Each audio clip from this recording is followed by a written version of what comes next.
Yes, hello. It's a really pleasure. It's a huge pleasure to be here to talk about our work and more in this special time that we're living, a special time in history, and we're happy to talk with our fellow artists and fellow friends from this community, and we want to talk a little bit of our practice. What are we doing?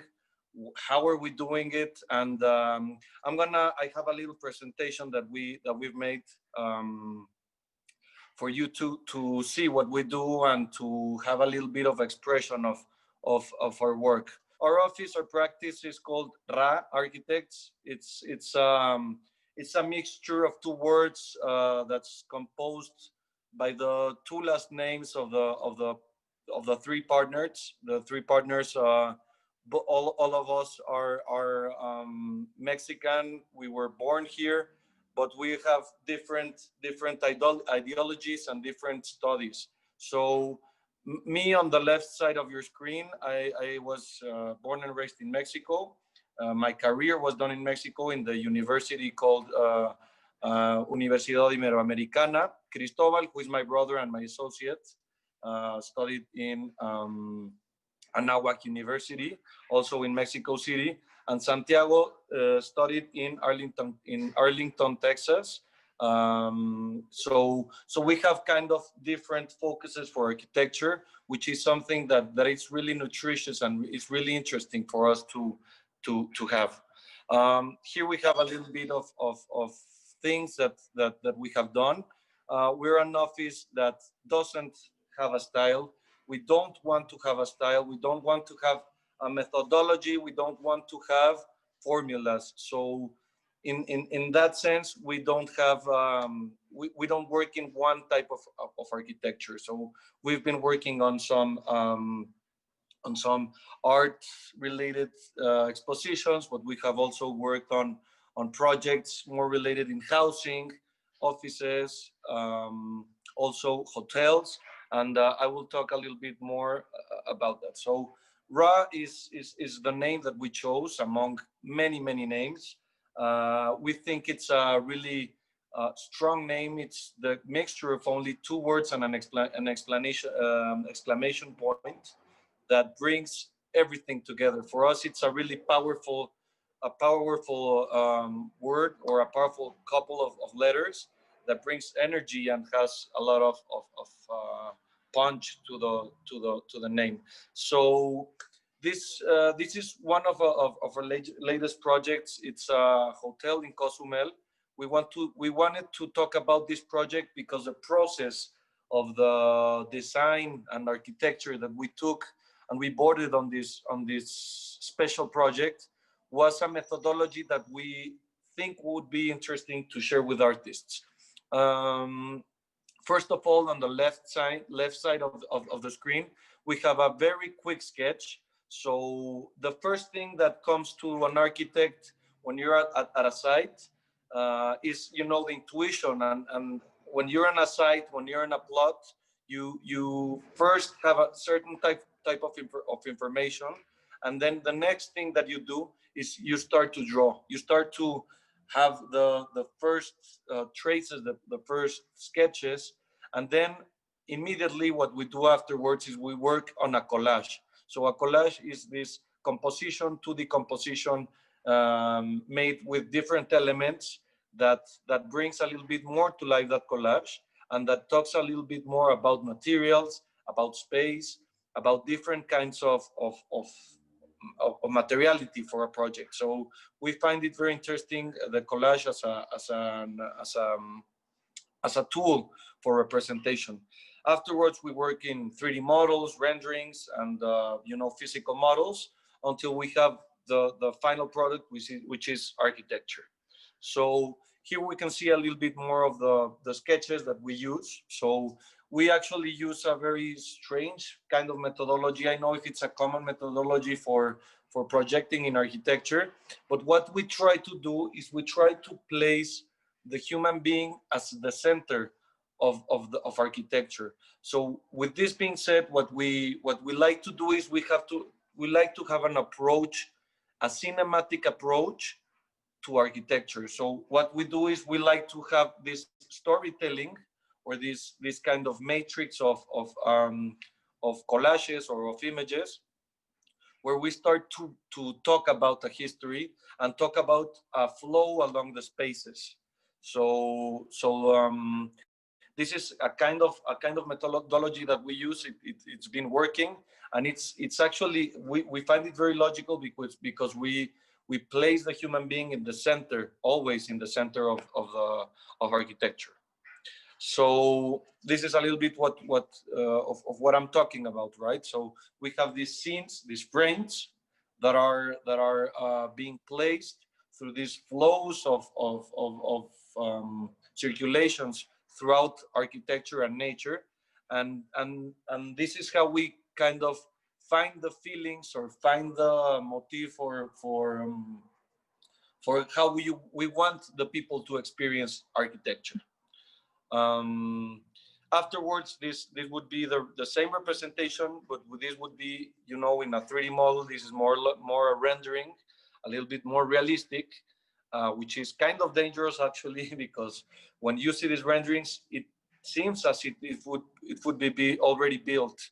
So it's kind of dangerous to work with these images, because sometimes the client can interpret or can understand these images as if it would already be built, when collages are a little bit more abstract, are a little bit more less serious, less solid. So we really like to work with collages. And then after we work with 3D models, we work with drawings. So drawings are a really important part of architecture, because these are the things that the people, at least in Mexico, understand and use to build something. So if you give a collage to a contractor, they would not know how to start. So you need drawings, right? You need to know the dimensions on X axis, Y axis, Z axis. What are the heights going to be? What are the experiences going to be? And this is where you place the scale of the human being in architecture. Our Instagram or our social media is really important for us. We try to be really clean and really keen about what we do. We don't want to have a lot of volume of what we do. We rather have quality, and this is why our social media, either Instagram or Facebook or our webpage, is we try to have as less volume as we can and more quality. This is one of the projects that the first project that we worked on. It's called CDSJ. It's the acronym for a Mexican institute that provides a better place for musicians. This was a competition that we won first place. It's located on the Gulf of Mexico, and it's a really interesting project because the old place that was, this is a community center, and the old community center was fell down or was torn apart from the 2017 earthquake, which was the year that we founded the office. So it's a really important project for us. It was a project selected between thousands of proposals. And I don't want to talk a lot about the architecture. I just want to talk more about the projects that we're working. This is another competition that we won on first place. It's called Felix Candela. Felix Candela is a really important Spanish/Mexican architect. He has a lot of work in Mexico. He's one of the pioneers of extroverted geometries and double ellipses, and a really important architect who died many years ago and did a foundation. And the foundation, which is taken care by his family, organizes this competition, and we entered and we won the first place. So it's a really interesting project. This is a Mexican architecture museum located in the center downtown in Mexico. The approach of the competition was to have, because of the architecture on its surroundings is so important, we wanted to bring that importance throughout the facade. So it's a facade that is a live facade. You can see people going through in, and going through the facade and taking an experience around the building. So we took that approach, and I think that's the reason why we came out in the first place. No, we didn't want the building to be a protagonist. We didn't want the building to be the main character of Mexico City. We just wanted it to be a promenade for the architecture. And you know, another more art-related exhibitions. This is an exhibition we worked with Arquine, which is a really important Mexican magazine in Mexico.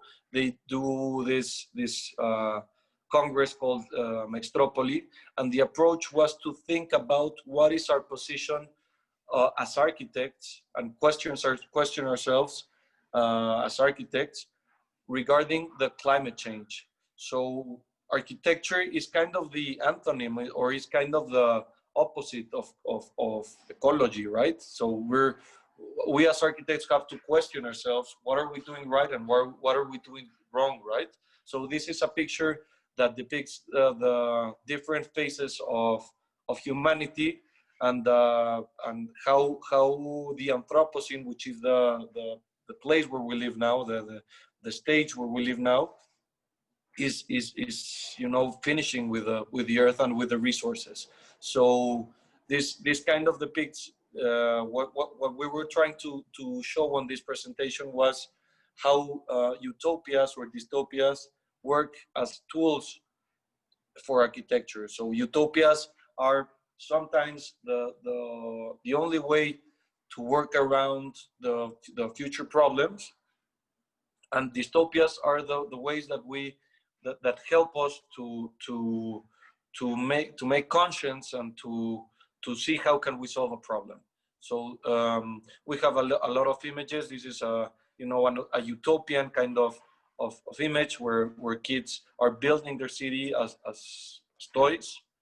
And then also we like to find also as in pop art also references. No, we found this picture interesting because of COVID and COVID-19 and what we're living now. So one of the dystopias of humans are when we leave Earth. So it's a kind of a strong statement, but it's, you know, something that is actually real, that has been analyzed and is being funded by a lot of people, which is interesting. And there's a lot of people researching on how are we going to conquer another planet. I'm going to wrap up. I don't want to show any more projects. I don't want to get people dizzy with all this information. 10 minutes is a short time to have a presentation, but it's the time that we're going to be focused in. So our practice basically works on different kind of projects. We're working right now in a project in South America, in Chile. It's a really interesting project. We've been working on Abu Dhabi on a competition for a tower for offices. So what I think that is very interesting about our office is what's the approach and how do we take care of people by doing architecture. So we might have a lot of techniques. We don't want to have the same techniques that we have today forever. I think we want to be a practice that evolves, that has different approaches and different perspectives on how things have to be solved. But mainly what I think that would bring the most important statement for our office is that we have no formulas, we have no methodologies. We don't want to be known as architects because of what we do everything the same way or we use the same materials. We think that the approach of architecture should be focused on each client, each person, and each person that's going to live in the future of that place in architecture. So I think that would wrap up the presentation. I could talk hours and hours about what we do, and I would be happy to if you want to in a close future. But I think that would be it. If you want to have to bring me some questions. I would be very glad to answer them. And it's a pleasure to be here with you guys. A real pleasure. Here's the comment from the chat. Ivana La Rosa, New York. Thank you. This was great. More than a question, I have a comment. Indeed, there is a clear cinematic style and reminds Niemeyer architecture in so many ways. Recommending this film, Super Design, Italian Radical Design, 1965 to 1975. Well, thank you very much for your comment. I'm pleased to be compared with a huge architect as Niemeyer and being referenced with such an important film. We think that cinematography and architecture have a really profound relationship, because cinematography works a lot with photography and with space, and also with light. Light is one of the most important resources for architecture, and it's probably the most important resource also for cinematography. So sometimes the way that we use light as as a raw material, as a primary source for architecture, has a lot to do with cinematography. Not only that, but as also putting the actor or the main character as oneself in through architecture. What are the perspective gonna be? What is gonna be the composition of a space? If it's gonna be symmetrical, if it's gonna be asymmetrical, if it's gonna have certain kind of emotions that you want to provoke, maybe compression, going through small spaces and then going to another space that is amazing. I don't know. So I think that architects and cinematographers have that ability. They must have the ability to provoke certain kind of emotions to people. Wanted to make a comment that this was a really fascinating look into the process of architecture and the many ways how it's changed and grown, and it's so different in its contemporary facets. It's not just about building a box or building a house. There are so many things and you have to think about, and this was very eye-opening. I want to thank you for this excellent presentation. I think it's a really interesting moment in history for architecture. I mean, me as a millennial and as a person who is always on social media and sees, I probably see 100 types of architecture a day. If you go to Pinterest, you're gonna receive a lot of information. So it's an interesting moment in history for architecture, because sometimes architects are influenced more on social media and photographies, on publications, on things that are not important for architecture. And the main thing for architecture is its users. So it's interesting. No, you have a lot of references.